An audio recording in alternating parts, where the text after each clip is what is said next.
The Dead Pair podcast is energized by KL Ammo, Gamebore US. Paul?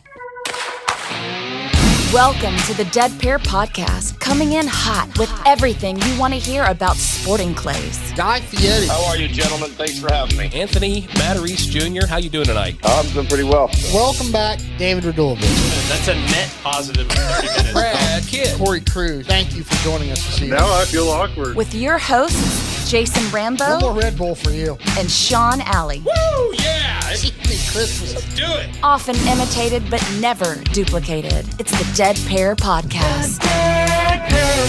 And now, it's showtime. Holy cow, Sean Alley. 3 years. Can you believe it's been 3 years since the start of this madness? No. Well, cheers to you, brother, on 3 years. Yep. Going on the start of 3 years. Yep. And to many more. To many more. Yeah, Absolutely. we've had a lot of fun. It's been an adventure the whole time, and I don't regret a bit of it. Absolutely not. I still get as excited on podcast day as the very first time we ever did it. So Yeah, we've come a long way. I mean, I almost cringe to go back and try to listen to the first podcast we did because we've come such a long way. And I don't ever want to hear that first one again. okay, fair enough. But hey, you got to start somewhere, bud. That's right. You got to start That's right. somewhere. Well, Mr. Alley, are you thawed out? Sort of. Sort of. It was. Oh, man, what a night shoot. Yeah, another eventful year for the Pilgrim's Night Shoot at Cardinal, and turnout was fantastic. Oh, my gosh. The turnout was fantastic. The food was fantastic. Friday night was awesome. Lots of fun. And, oh, boy, did Saturday kick our butts. Yeah, it was. Snowflakes the size of a 50-cent piece. That week on Wednesday, it was 72 degrees I know. in the afternoon. Come Saturday morning, when you and I were watching some of the prelim shooters shoot Saturday afternoon, there was silver dollar size snowflakes coming down, and it was Yes. like 34, 32 degrees, something like that. So, Yeah. Well, welcome to Ohio. we lucked out, though, because we got all that rain from the hurricane. Yep. That came through central Ohio, and it quit at like 5:30, and we started shooting at 6 on Friday night. Yeah. So we got lucky there. But, boy, did the temperature make a swing the next day. Yeah, it just started dropping, and it went to the floor. And you know what? I haven't seen any death threats yet from our targets on the Dead Pair prelim. I think for the most part, everybody enjoyed themselves. Yeah. Honestly, we got a lot of good compliments from people. I thought that they enjoyed the targets. We tried to set it fun, give some challenge to it. Obviously, Sure. we thought out a lot of good scenarios and a lot of good targets. But I was just really pleased to hear that most people enjoyed it. Well, we set the immensely. course for a 96 HOA, and I think if it wasn't for the snow, Dustin Maroon would have turned his 94 HOA into a 96. Yes. I think the two big incoming crows I had on 15, he said he dropped some targets there. I think if you take the snow out of it, I think he'd have been there. Yeah. So, but it was a lot of fun. Food was outstanding. As always, Cardinal Another always great does event. a bang-up job on the food, I'm telling And you. then we got to give a big shout out to Aldo and Paul that came down from Canada, just a squad with the Dead Pair guys. I'm like, what? You came down to shoot with us? So those guys were great. And Aldo was a first-year shooter. incredible shooter for his first year. Incredible shooter for his first year. And I tell you what, that guy was having more fun than anybody in the course. I don't think I ever saw him without a smile on his face. He zeroed a station and still was smiling from ear to ear. Yes. He was like, well, that was fun. And he's just laughing about it. And it's like, dude, my gun would be laying out there in the field. Yeah. You know? I mean, we were freezing, getting rained on, getting snowed on. And he's just like, I'm having the greatest time ever. I'm like, this guy's great. This guy's great. But that's so awesome, seeing somebody enjoy the sport for what it is like that. I mean, Yeah. he just- And how humbling for them to want to come down and shoot with oh, man. us pair of knuckleheads. I mean, I'll never forget Jake said, man, you got two guys from Canada here just begging to be on your squad and blah, blah, blah. I'm like, what? He's like, they're looking so forward to shoot with you guys. I'm like, do they know us? Really? Yeah, I forgot we'd met Paul briefly the year before. He was down the year before. He was actually part of the interviews from the night shoot. That's before, right. yeah. And then he brought Aldo down with him, and they were just having a ball. They were having a ball. Absolutely. And there was actually, I think, 5 or 6 Canadians that came down Yes. with them as a group. A? We didn't shoot with the other ones, but we all sat around like Friday night and Saturday and talked and stuff. So great for those guys to come down and Yes. join us in Ohio. And we had all kinds of people coming from all over the place. Had a lot of people from Michigan coming down. Obviously, the Pruckas came down and their shooting crew. But man, it was packed. I mean, the whole course was packed. I think they had a little over 300 shooters. I think total number was close to 340, but on Friday night, it was 220 something. Yeah, it's like 220, 250, something like that on Friday Yeah. night. The Saturday night was huge. Saturday night was big, and we had a really good turnout for our prelim, which was awesome. Yeah, love seeing that. Yeah, so definitely. Thank you to the Cardinal Center for letting us do that. Yep, Jake and his staff always do a bang up job. Hopefully everybody that shot the dead pair prelim that placed got their dead pair trophies that Sean made. Sean, great job on that. Those things looked awesome. Yeah, no worries. So moving on, real quick, we have attorney talk, Mr. Alley. All right, let's get to it. All right, this episode of Attorney Talk brought to you by Score Chaser. Just have one notification. The North American Fee Task is now open. That shoot is June 16th through the 18th next year, 2023, at Heritage Farms. Awesome. So, Jason, we got some other updates real quick while we're talking here. Let's talk about that Ranger giveaway. We've been getting a lot of emails and a lot of people asking about that. Yes. Everybody, if you are going on to Apple Podcasts, leaving us a good review, if you are going on to Facebook and leaving a comment there, make sure you're reaching out to us with your real name, email address, and contact info so that we know who you are, especially if you're using a screen name when you're commenting on these things. Yes, but part of the rules, Mr. Alley, because you've already screwed that part up. Yeah, I know. You have to like and or follow us on Facebook and or Instagram, as well as Randolph Engineering or Ranger. It's under Ranger Performance Eyewear on Facebook and RE_Ranger on Instagram. Yeah, I got a little bit excited. So make sure you have to be following both of us. You have to be a new registered shooter within the last 12 months with the NSCA. And for a bonus entry, like Sean said, leave us a positive review on Apple Podcasts. Make sure you're sending us an email that you have entered, because if not, we do not have your information. Yep. Can't tell who you are by your screen name. Right. And one last plug, just a reminder for our holiday show schedule. As always, the week of Christmas, no podcast. The week of New Year's, no podcast. Me and Jason need a break. We've worked hard all year, so take it or leave it, folks. I don't know about you. I've worked hard all year. You've worked hard all year? Yes. Uh-huh. Uh-huh. All right. No. We'll leave that alone. If anything, if any reason whatsoever, it's so we can give Sean time with his wife before she murders me. So, right. We will be back on the 5th of January. Yeah, that'll be the first release of 2023. Yeah, that'll be the Path Part 3. Path Part 2 is coming out next week. Make sure you guys tune in for that. We will have another show on the 15th, which is that Thursday there in December. And then no show the week of Christmas or New Year's. So right, good deal. Well, I think that covered all the nuts and bolts. Speaking of nuts and bolts, we have a very important guest tonight. We sure do. Former national and world champion, Mr. Cory Kruse, and a great guy to boot. Yeah, that's an understatement. That guy's awesome. I want to talk to him. Yeah, get him on the phone. I don't want to talk to you. I want to talk to Cory. Fine, get him on the phone.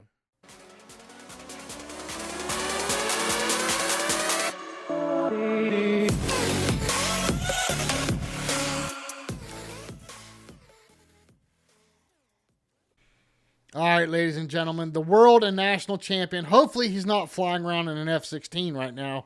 Cory Kruse, welcome back to the show, bud.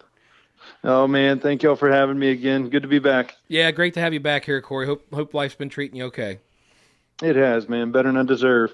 You're not flying overhead right now, are you? You're like on the ground. No, right? not right now. Thankfully, we're not right now. Yeah. Just as a side note, so everybody knows what I'm talking about. I was texting back and forth with Cory the other day, and he's like, "Yeah, I'm on this flight." And what is it, Cory? Flight tracker? Yeah, Flight Aware. Yeah, Flight Aware, and we could like see him on the map flying overhead. I'm like, wow, check that out. That's pretty cool. It was pretty cool. But heck yeah. So, Cory, we want to dive into some stuff, but before we do, I want to start by asking, how in the world do you compartmentalize? We just talked about you flying. We know you're huge on family, which is awesome. Your career is very busy.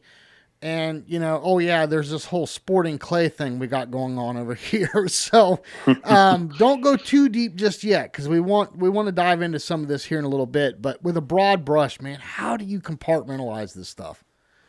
Man, I've just been blessed enough.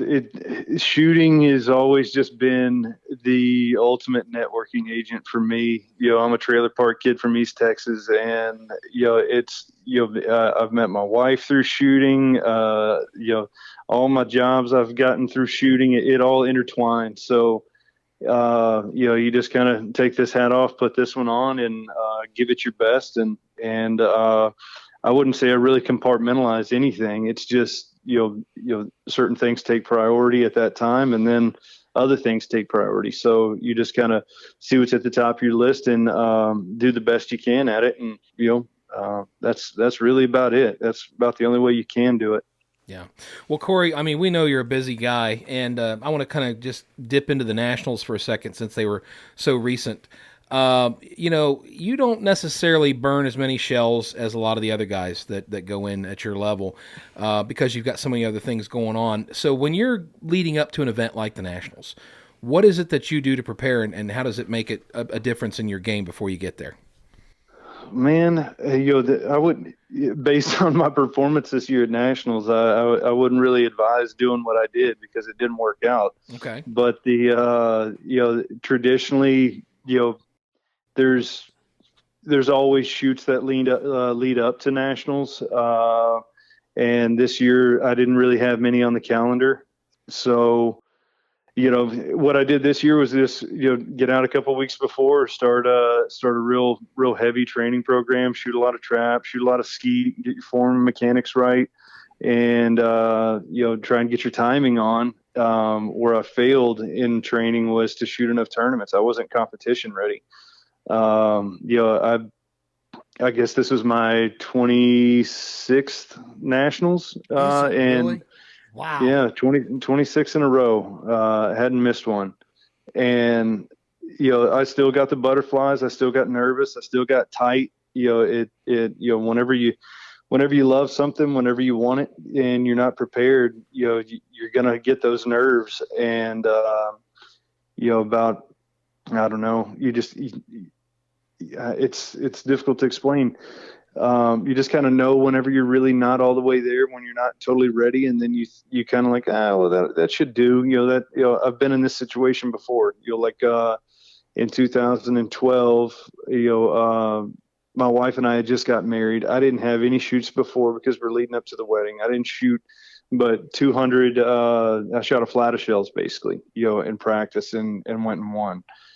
Would I advise that? No. I just I think it just ebbs and flows, man. I mean, I don't think there's any cookie cutter way to say it or do it. It's just, when your timing's on and you got talent, you're always a threat. But whenever you're not prepared, whatever that might mean by I haven't practiced enough or I haven't shot enough shoots or whatever. I mean, I don't want to sound like I'm sitting here making excuses because that's not it, but I'm kind of in that reevaluating my plan stage right now of what 2023 is going to look like. And, I'm hoping to put more shoots on the calendar and, kind of do what I can to battle the weaknesses that I came up with at Nationals.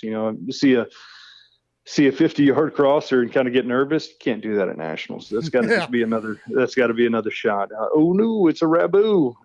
And getting nervous about certain shots here or there, and you just can't do that. That it was a big mistake on my part, and so that's just kind of way it goes. You win some, you lose some, and you just take it to the drawing board, evaluate those weaknesses, and don't let it happen again. So do you ever actually set real expectations, like a certain score or, heading into something like the Nationals and all the other events that you compete in? Or is it just as simple as I'm going to go there and do my best and have my, my best personal performance I can do and just deal with the score afterwards? I mean, how do you approach it? It's a little bit of both. In sporting clays, I don't really believe that there's an average. I think it's, how I kind of put it in my own mind is you kind of just get a feel for, let's use this terminology, call it like a peg score. Okay. So meaning like related to golf, what par is. Okay. So, a peg score to me on a sporting clays course is kind of like what you should shoot to win. So let's say, we went and shot this course, and if you hit all of them that you should have a 95. You didn't miss anything inside 30 yards, and you got your share of the hard ones, and you came out with a 95. Well, 95s don't win anymore in that case. Peg scores don't win. They used to win a couple years back, not anymore. Now, I think a lot of people would agree with me. You have to be shooting out of your mind. If 95 is a peg score, you got to shoot 98. Last year, if 95 was peg, you got to shoot at least 96, 97 to be on the podium. But now it's got to be like 3 under peg or 3 over peg, however you want to say it, to win, meaning you got to shoot out of your mind and be a little bit lucky. And so leading up to a tournament, with that being said, you got to be shooting really, really, really good and come off courses like proud of how well you shot. I think if you get to that point, then you're basically prepared. You're ready. You're not nervous about this shot. You're proud of the score whenever you get off the course.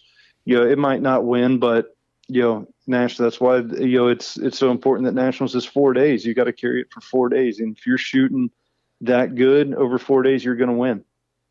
Corey, and I can cut this part out if you'd rather me not bring this up, but you and I had a phone conversation 2 weeks ago. And we talked, it was right after the Nationals, and you talked about the mindset was different this year. I know you said you walked away with no Lewis class money, no class option money, no nothing, but you talked about that mindset, and you talked about the enjoyable time that you had, even though you weren't in contention. Can you talk a little bit about that? Yeah, I mean, so this Nationals, first time, I think even since I was a sub junior, came out, and looked down at the winning summary thinking like, all right, maybe I got Lewis class or something. And your winning summary says $0. It's like a rude awakening, like good night. That's never happened before. So what that did to me is it lit a big fire, and then so now having, some logs in the fire, like, all right, that was kind of embarrassing. What are you going to do? Well, going to replay them. I ain't going to let that happen again. But it's not going to do you any good getting mad, getting sad, depressed, and whatnot. It's, if your identity is all wrapped up in, your performance at a shoot, you got bigger problems than that. So my whole deal is now that it lit a healthy fire under me. I still enjoyed the shoot. I had my family, my wife, my daughter there. It was really cool to be a part of the super squad. It was really cool to see Zach win his third. I mean, that dude freaking deserves it. Golly, he's been working so hard for so long.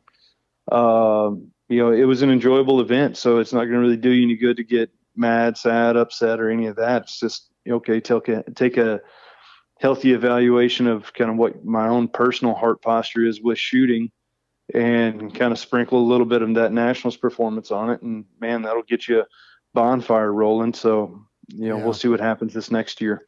Well, and a lot of my questions about compartmentalizing are selfish. So I have to apologize for that. And the reason why I say that is because leading up to the Nationals, Chad gave me all the tools I needed for training and getting ready and preparation, and I worked my butt off. And when I got there, I had all this buzz going on. It was kind of like a pig pen on the Peanuts, when you walk, all that dirt flying around.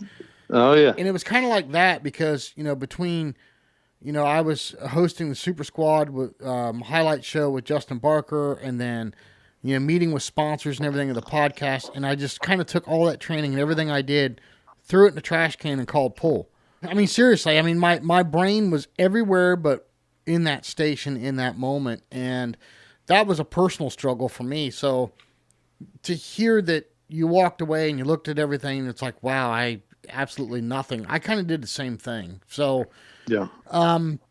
What about, speaking of which, what about the Super Squad? Give us your thoughts on it. What did you like? What did you not like? It was new this year. Tell us about it.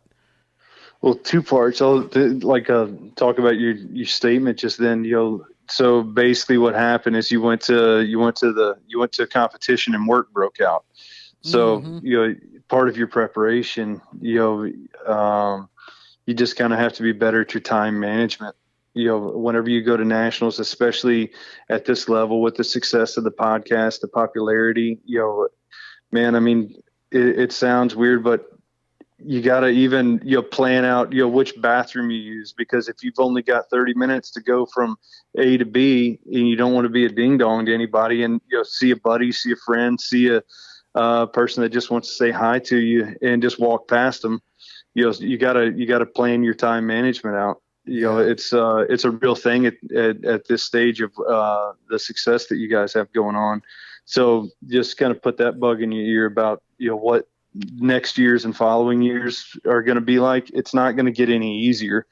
And so, whenever you factor in your squad times and whatnot, how much time do you have on, before, and how much time do you have after? Well, something I like to do is just go sit in the truck, not necessarily take a nap, but just kind of lean the seat back, turn some music on and just clear your mind a little bit. Just kind of little things like that. You got to find out what works good for you. That's worked good in the past. It's not a always thing. Maybe it's turn your phone off. Maybe it's, have strict meeting times and et cetera. But just for, food for thought. But secondly, what I think about the super squad, I can't believe it took us so long to do it. I mean, that's what we've been needing. That's what we've been wanting. The true champion was crowned with the most pressure, that we've ever had. There was no cheating that could have happened. You police each other. There's no hanky panky that was allowed to go on. The pressure was there. The cameras were there. And I hope to God that, good things come of all that footage and that we can get some mainstream sponsorships in here. Shooting's such a fun sport. It's so popular right now. There's more people shooting a shotgun than ever before. And to give them a taste of this and to grow it, to let the kids see it, build heroes so that there's someone that they want to be like, then, all the marketing that can come of that, I couldn't say enough good things. I could ramble on all night long about, how good that super squad was. And you got one of the best in the game, Chris Claxton and his video crew filming everything, everything that Mark did, that you did, that Justin did in the commentaries. It's amazing, and you've got all that footage. You can cut it up however you want to make little trailers, to make videos, you need to be walking into every sporting goods store and seeing something like that near the shotgun rack. I mean, that's so important. And Sporting Clays is a leader right now, and we just need to do everything in our power to grow it. It'd be nice to, before I get too old, to be able to actually make a living doing this. Yeah. Well, I can tell you, I don't think I've ever been more humbled by what you just said. I really appreciate your kind words about both the podcast and the work on the Super Squad. I mean, listen, Justin and I were just hosts. To watch Chris Claxton and Mark Baltazar and their crews and the work that they did was just absolutely mind-blowing. I mean, those guys were sweating from head to toe 24/7 and, I mean, running and hustling their butts off. So they really worked hard at that. But thank you very much for the kind words on the podcast and for the Super Squad hosting. I appreciate that, Corey.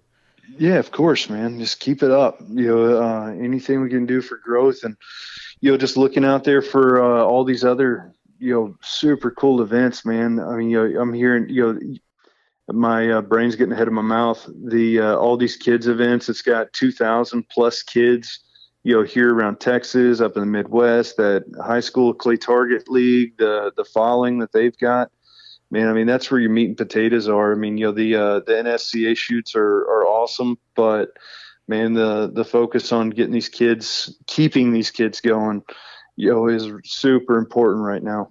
Yeah, for sure. Well, Corey, just to circle back around on the Super Squad, since it was the first year, was there anything about it that you didn't like or you think that might need to change in the future? Man, I mean, that's a tough one. I really don't have anything negative to say about it, or not negative, but I guess constructive criticism. I really don't have much. I think, given, year one, the professionals, like Chris that, that did all the did all the filming. I think that me trying to do his job isn't going to really do much good, but I think just kind of unchaining him, giving him more assets, more tools, more cameras, more angles, and stuff like that, so he can really do what he's capable of, rather than just trying to fit in and capture what he can capture. That I think would be something that they could do, just so you can get more cinematograph, or I don't know what the word is, get some better angles, get some better footage, I guess. The clay targets are always hard to see. I've always dreamed up this arena that, like when you watch a NFL game or even a college football game, and they have those cameras that run along, it's like on a these lines that are tethered across the field, so the camera can chase the ball down and stuff like that. Just imagine if you could get that kind of camera work for you guys to do a shot breakdown in the interim between shooters or whatnot. All right, here's Zach. Watch what he just did. Watch how he breaks it down. You can break down technique, and you can pretty much do a full-on lesson in talking and showing these guys, or showing the public or all the viewers how everything's actually going. Imagine if you had a coach in there that could break it down. Do the John Madden play breakdown, showing the target's flight path, showing how his gun comes up to it, follows along with it. It'd be incredible. Yeah, for sure. The one thing I would add to that is shot cams. Yeah. But no, your dreams and Mark Baltazar's are completely aligned. And if anybody hasn't had the chance to listen to last week's episode on the Super Squad, I mean, you need to go listen to it, because I'm telling you, it's right in line with what Cory's saying. Yeah. Hey, Cory, did you have any flashbacks about the PSCA when you were doing the Super Squad? No, man, I really didn't. That was the PSCA was an animal of its own. It was I loved it. I thought they were onto something great, and it's a shame that it didn't work out. But no, I actually didn't. But I thought it was cool that whenever there's initiative, I like that. They're trying. Yeah. It's better than just becoming stagnant. If they're not trying new things and trying to put it on the next level, at that point I'm like, why are we even doing this? Personally, I got enough stick, man. I want it to go to the next level. All the literature Anthony's putting out, the videos that are coming out. I'm excited to watch Zach's, and all that. Hopefully we can get some good salesmen out there that get all that product in, your local sporting goods store, on the shotgun, aisle, on the ammo aisle, and start promoting that on a more mainstream circuit would be really incredible as well. Our sport deserves that. It really does. It does, man. It does. I mean, you go into, here in Texas, we've got Academy, Bass Pro, Cabela's, and whatnot. And you walk around the aisle and just, no one knows who you are. And so you just kind of eavesdrop on, what people are saying. Man, there's so many people out there that would just eat this information up, on shot size, shot shell performance, gun performance, ear pro, you name it, just all the different avenues that you could have and use and do. The industry deserves it. And, yet we're still watching the same old, here comes a big deer, everybody be quiet. All right, got it. Like, come on, man. Like, do something new. Right. Well, Cory, all right, let me change gears here for a little bit. So we're coming into the end of the year. I know family's at the very top of your priority list, but what about your shooting? I mean, by the time the Nationals are over with, you're going into winter, and we're well ahead before the Florida swing starts. Do you put the gun in the safe, or are you still working to get better for next year? Man, I'm still kind of in that figuring it out mode. Like I said earlier, I've got a pretty big fire underneath me, so I don't really want to just put it on the shelf. I'm out at the Big Easy Ranch here, about halfway between Houston and San Antonio. It's just amazing place, and I came out and reset their sporting clays course today, and I'll be teaching on it the next 2 days. And the member base might not be real happy with the target set because it was, a little bit more challenging than they're used to. But it's like, we gotta kind of push the envelope a little bit and get people to, one, have fun so they keep coming back, but two, as I was setting the targets, it's like, man, I actually want to come out and shoot this. I want to see if I can, shoot a peg, score, or better, and actually be challenged, that sort of deal. So I don't really know, man. It's a tough question for me right now. My wife and I put the 2023 calendar out, in your little Nationals ditty bag that's got every shoot, flyer known to man in there. You put the regionals on there, you put the Nationals, the U.S. Open, your state championship, the Browning Briley, some other big tournaments, Diamond Classic and stuff like that, the World Championships, the World FITAS, World Sporting. Well, there went your year. Yeah. It's like, there's so many shoots.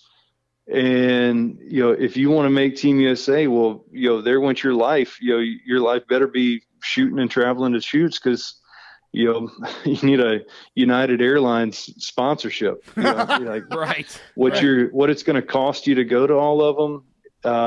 Your airfare, your hotel, your entry fee, your food. It all adds up. And so, I had big aspirations. Like, all right, we're gonna do this. We're gonna do that. And it's like, oh wait, that doesn't look like much fun. I want to take my daughter fishing. I want to be home, between work and then you factor in those shoots. It's like, man, where'd the year go? So kind of scratching a lot of that out and just doing a little bit more delicate planning, and trying to see which are the ones that you really need to be at, which shoots are going to have, Joe Stoll setting targets at, and, just things like that. You're kind of getting more particular about, where we're going, right, and when we're going to go.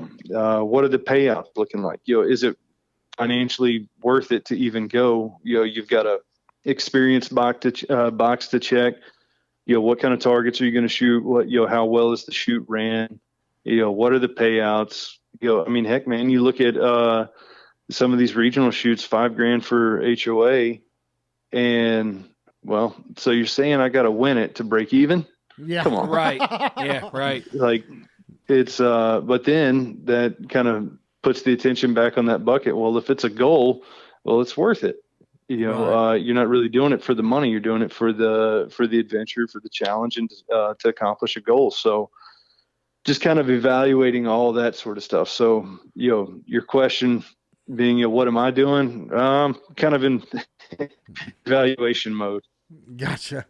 Well, it's funny because Sean and I can actually relate a little bit. And when I say a little bit, we're nowhere near your level, obviously, but we were just talking before we got you on the phone about planning our shoots for next year. And so many clubs have been so gracious to us to invite us down, because of the podcast and everything. And there's so many clubs that we want to see. I mean, there's just beautiful clubs all across this country, right?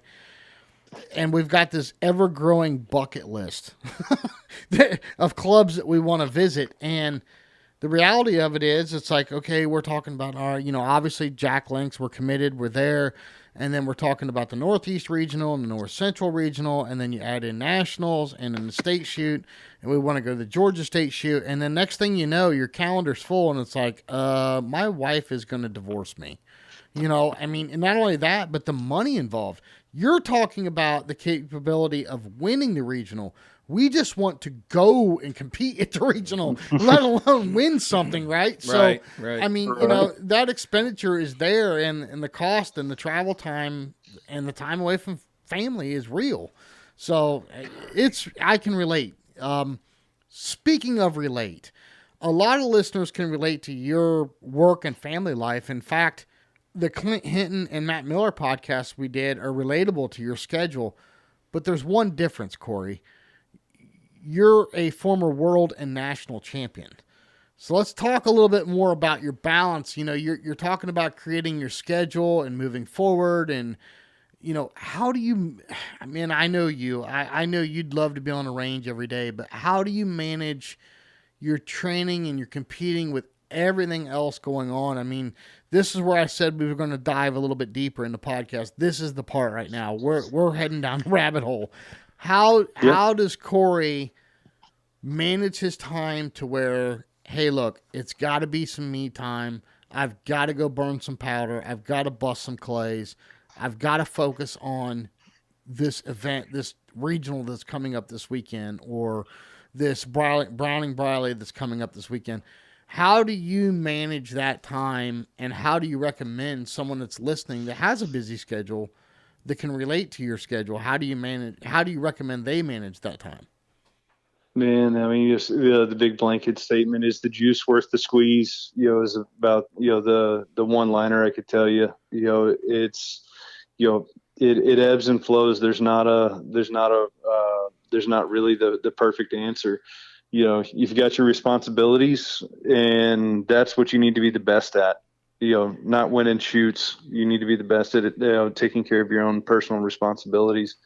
That being, God, your family, and then your job, and then whatever that looks like, on the wall to you. Well, that's what you got to figure out personally. For me, we've got we get that big calendar out, put the shoots on there, evaluate them. Okay, well then, we got work trips, we've got this, and then, you kind of take another glance at the calendar after round 2. Like, that sucks. There's not a free weekend yet, and we still have to plan in there, some sort of family vacation. We got to, look, if you want to go deep, how many times, like this, I'm the world's worst taking my wife out on a date night. It's like, guilty. Right. But it's a big thing. Not many people talk about it, but it's important. I'll work myself to death if if my wife didn't have the calendar. Like I don't like sitting still, but you kind of have to. It's important that you get still and hear and plan and make the right move. I mean, if I walk around the backyard, I'll start pulling grass, pulling weeds, doing something. There's always something that needs to be done. So I don't really know how to answer it. Like, how do I do it? Man, I just, take care of your responsibilities first, and then do the best with what time's left over. Although shooting is one of my responsibilities, with sponsors, you have to perform. All right, well, what's that look like? Well, okay, we've got these tournaments. These are your few shots at doing something, winning something. And again, sponsorships aren't just all about winning. It's about, your persona in the industry and what kind of sales you can generate for the company that's sponsoring you. Right. And so, just being in attendance, talking to people, being there. Right. Right. So, man, I don't really know, I don't know how I do it. I just get organized, get yourself a notebook, and every week just keep your to-do list going and take care of your responsibilities and do the best you can with what you have left. Plan your practice days. That's something I suck at. It's like, all right, got a free afternoon. What am I going to do now? Well, I should have planned this. I would have been ready to go and would have had an extra hour if I would have planned it better. Right. But be honest with you, man, I don't really freaking know. It's hard.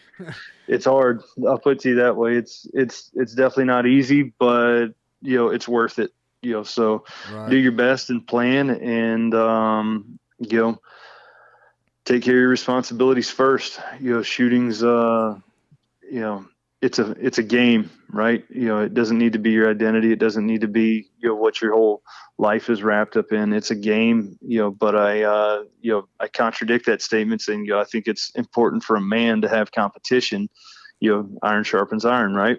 Right. And so I think you definitely need that in there, and I think that is also fuel to keep you driven accomplish other goals and to do the best at all of your other responsibilities, man. It doesn't matter whether you're mowing your yard. Well, I want to have the prettiest yard, or, fixing something. Well, I want to fix it, perfect, just as good as they would do it in a shop. I'm rambling at this point, but you get what I mean? It's yeah.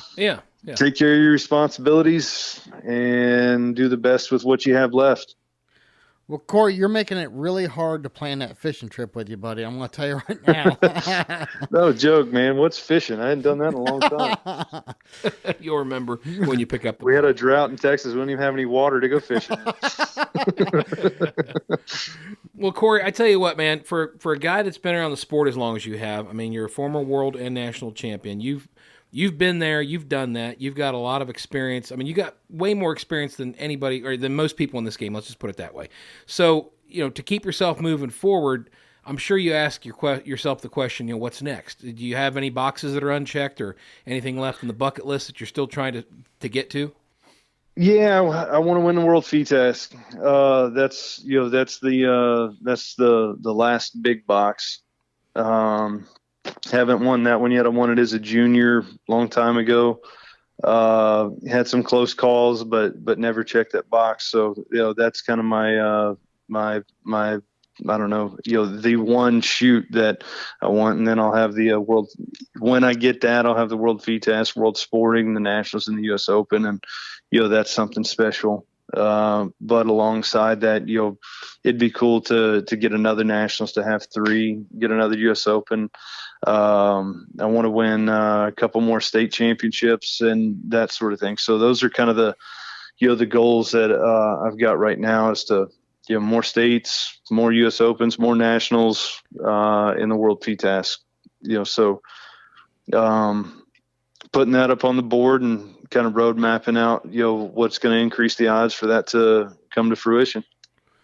Corey, I know you have last question. We'll let you get back to your family. I know you have a big involvement with a youth shoot coming up towards the beginning of the year down in Texas.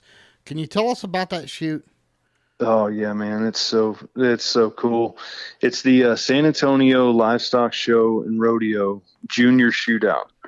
They give massive amounts of scholarships out. You've got 2,000 plus kids that'll come out there. Every one of them will be on 2,000? Serious. 2,000, man. It's stunning. I've got probably, 5 years now that I've been going to it, and 4 years. I'm bad at that, but it's unfortunately the same time as the Jack Link's shoot, which I really want to go to that, but I'm just too committed to this kid's shoot.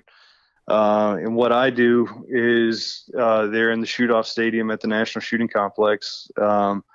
We just open it up, and we've got kind of like a make or break or a snooker, and it's just free lessons all day to any kids that come by. Really? If they just want to come shoot. If you want some pointers, well, I'll probably tell you more than you want to know. That sort of thing. But what's impressive is in this day and age, I know everyone sees it. If you go out in public, everybody's on their phones, or kids are playing video games or something, something indoors. But out there, you've got 2,000 plus. Every one of them will shake your hand, not a little sissy handshake, but a man's handshake. Look you in the eye. They're responsible. They're safe with their shotguns. It gives you hope for humanity. It's really impressive. They've got an incredible staff that's put the shoot together, that are just kind of in the limelight now, but it's full steam ahead. They're looking at growing it and doing more. There's a ton of support, and I want to do everything I can so that becomes a common thing more than just in San Antonio. I'm kind of a proud Texan, so being from Houston, I hope Houston can jump on board and if anything, just copy that model. I know Travis is working on some stuff, to get the Fort Worth rodeo shootout going. I don't know a whole lot about it at the moment, but I've heard some things that there's a shoot like that being developed. But it's stunning, man. It's a shoot that I can't miss. I'm happy to be a part of, and as long as they'll have me, I'll be there. Well, Corey, do me a favor. If you would, text me a link to that website or any information that you have to that. We'll put it in the show description of the show. So if anybody wants to check it out or attend, maybe they can't make Jack Links or maybe they're over closer to that area than going to Florida. I want to be able to give them a way to connect with that shoot and go over and attend it. Absolutely. Yeah. Morgan Harbison with Texas Parks and Wildlife. He's a big part of it as well. All the 4-H groups from all the different counties in the state, they all have their teams and they come out, and the best thing you could do is just show them support. If anybody's got some some sponsorship money that they're looking to make sure it goes to a good cause, well, this is definitely one of them. So, okay. For everyone listening, that's one of the most stellar shoots of the year. It's really impressive, and to me, it's the most important thing we can do with our game is keep these kids shooting and show that it's a safe and fun thing to do. Absolutely. I agree. And we're willing to help any way we can. So like I said, if you would text me that information, for sure. Everybody, it'll be down in the bottom of the podcast description. We'll put any links in that Corey sends us, but, Corey, we're going to let you get back to your family, but is there any closing thoughts about anything you want to say? Man, just, keep doing what you guys are doing. Golly, it's impressive. I thank you guys for your time to record these things and put them out there. And I hope you get more listeners and everybody learns something, and we just keep growing, keep the snowball getting bigger.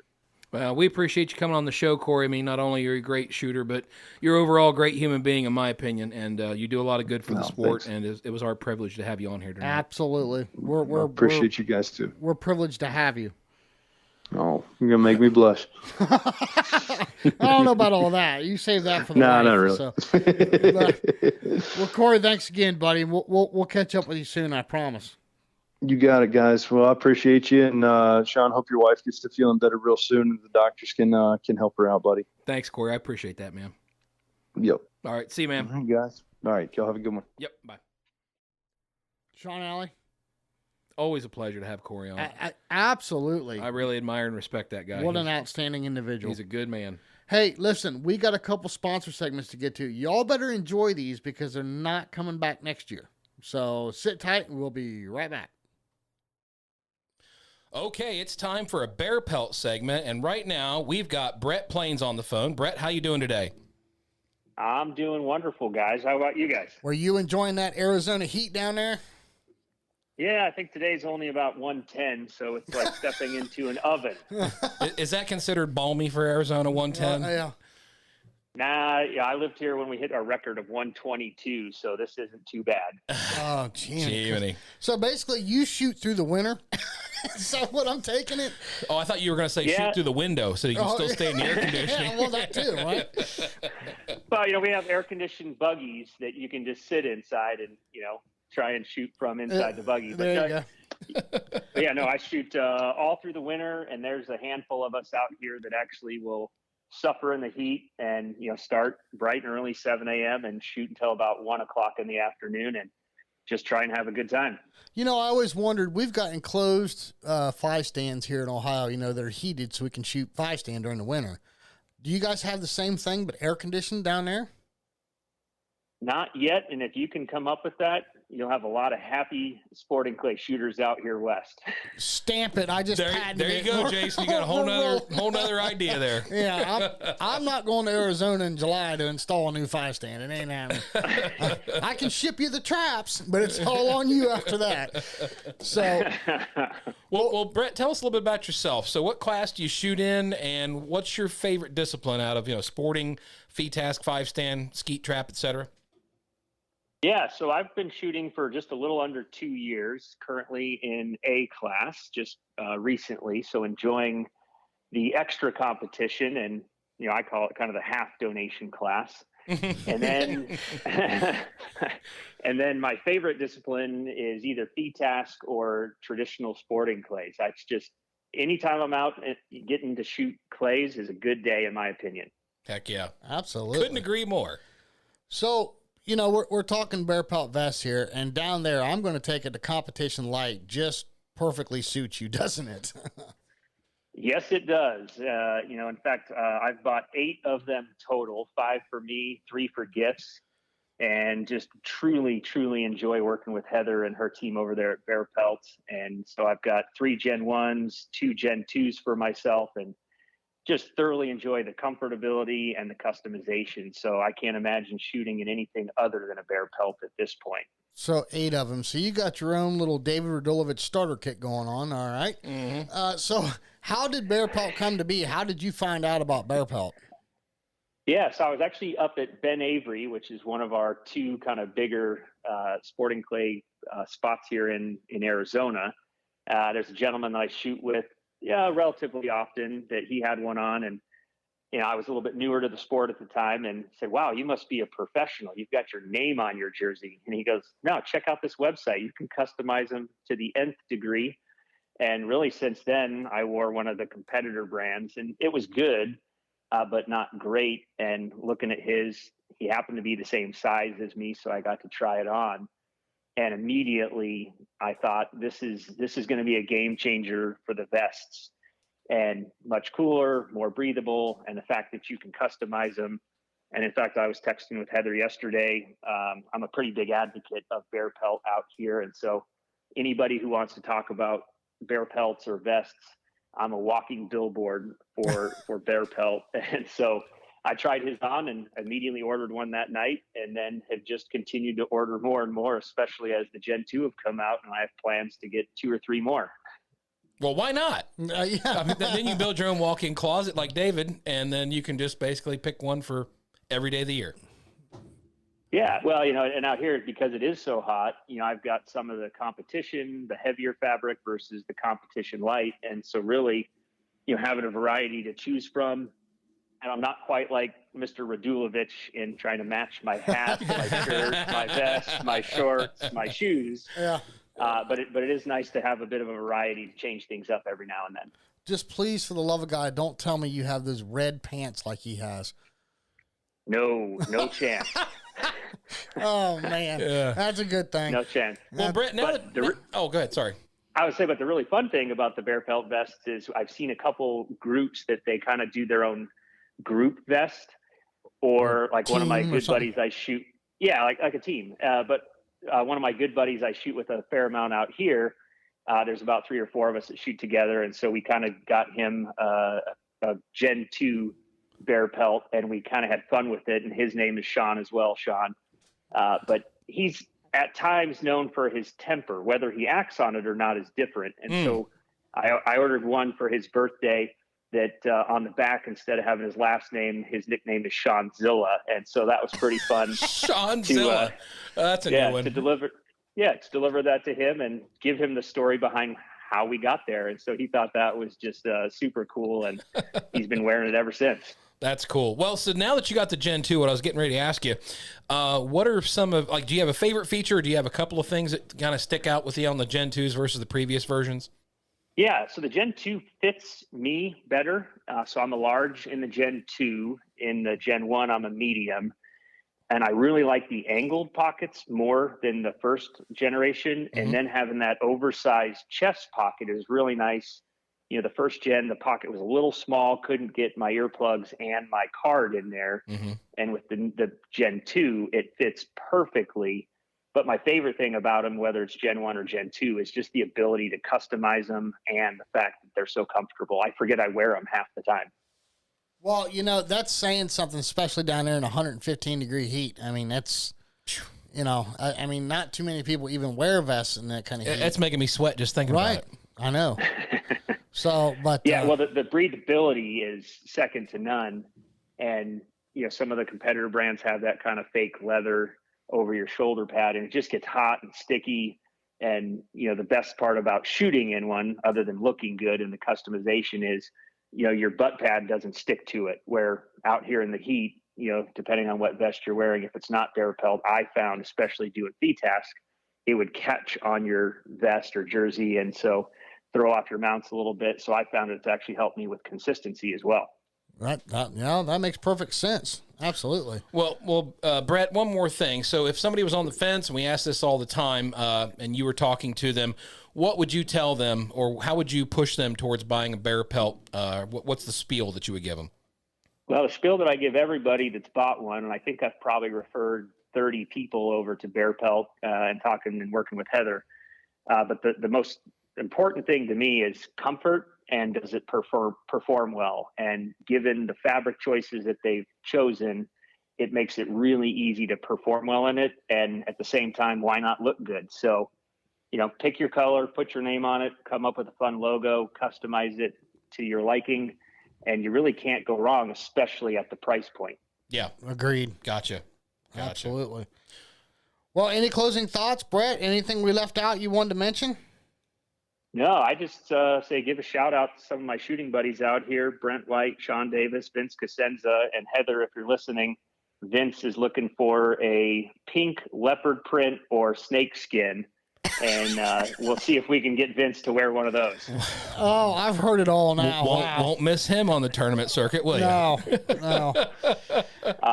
But I guess the only other thing I would add is I've got a few of their other products as well. I've got their gun sleeves, which are just absolutely amazing. Oh, yeah, absolutely. Keep the dust off, hopefully, deter a few dents and dings. And then their hats are awesome. So you can't go wrong with anything BearPelt. Yep. Have you got the new black T-shirt yet? I do. That thing, I don't know what it is about that material. I love wearing it under my vest. That thing is so comfortable. I mean, oh yeah, it's all I wear when I shoot these days. Yeah, absolutely. So, folks, if you're listening, absolutely, because it's worth it. But, well, Brett, listen, thank you very much. You've been a great ambassador for BearPelt. We appreciate you spending some time with us. Good luck in that heat down there. Man, oh, man. Make sure I hope you got a gallon of water in your left hand at all times. So, but thank you again for joining us. We appreciate it. And maybe we'll see you out on the circuit somewhere. All right. Sounds good. Hope to see you guys out here in Arizona. Absolutely. Thank you, Brett, so much. Thanks, guys. All right. Bye-bye. Well, Jason, I think this was a great show. Always a pleasure having Corey on. I've said it before and I said it again. He's just a great dude overall. And he's got great insight. Yeah. I mean, you're talking about a former world and multi-time national champion. So. And very relatable because, like most of us, he's dealing with all the pressures of regular life, family, work, trying to balance all that and not having enough hours in the day to get everything that you want done, but doing the best you can to get there. Yeah, and it's, you know what, that is so relatable to 90% of the people in the sport. Absolutely. So, I mean, to hear from Corey and hear how he's done it and still managed to win these championships and the U.S. Open and everything, it's awesome. It's great information. And not to mention all the good work he does for the sport. I mean, the youth shoot, he's the sail shoot that is going on in Texas next year. It sounds like he's going to have to miss the Jack Links tournament, which I hope somehow it works out to where he doesn't. But you know what? Good on him for sticking through that and something that means a lot to him and obviously does a lot of good for the kids. Well, as big as those two shoots are, maybe they can put their heads together and figure out a schedule, one weekend off or something where, they can still do both. And that'd be cool. And get all the attendees. So, Sean, we push everybody every week. Take someone new shooting. Take them to a tournament. And I think we just further emphasize that as we progress episode by episode of how great the sport is. He just told us how great the youth shooting is down there in Texas. Mm-hmm. It needs to be that great every state in this country. And we can all try to help that out. I mean, just take somebody out there, get a gun in their hands, and show them how much fun there is that you can have with a shotgun busting clay birds. And how safe the sport is. Absolutely. That's the biggest thing I think we need to get back to is how safe this sport is. You follow a few simple safety rules, and this sport is injury-free. And tons of fun. How, white flag targets. Yeah, bang. How cool is it that we have a sponsor that allows us to blow up their product? Yeah, what a great business model, too. Because they're happy to sell you as many as you want to break. Right. Absolutely. Thank you to all of our sponsors. I mean, listen, it's in the outro, but personally from Sean and I, BearPelt, love you all to death. Atlas Traps, Odo Pro, Negrini, Rhino Chokes, RE Ranger, Game Bore KL Ammo, Game Bore US, and White Flower Targets, Don Grant. Oh my gosh, I got that woman on speed dial. Yeah. And Folded Wing Apparel, thank you so much for sponsoring the show, for supporting us. We are going to keep coming back here week after week. We're excited about next year. We're excited about some of the things that we have planned. I think everybody else, when they hear these episodes, they're going to be excited about it. Yep. Sean, Allie, until next week. Can't wait to see you all back here on the Dead Pair Podcast. We'll see you next time on the Dead Pair Podcast. The Dead Pair Podcast is energized by KL Ammo Game Bore US. The Dead Pair theme song was written, arranged, and produced by Toby Tomplay. Special thanks to the following sponsors: BearPelt, Negrini, Rhino, Otopro, Dawn Grant, Atlas Trap Company, RE Ranger, Woolly Shooting, Folded Wing Apparel Company, and White Flyer Targets.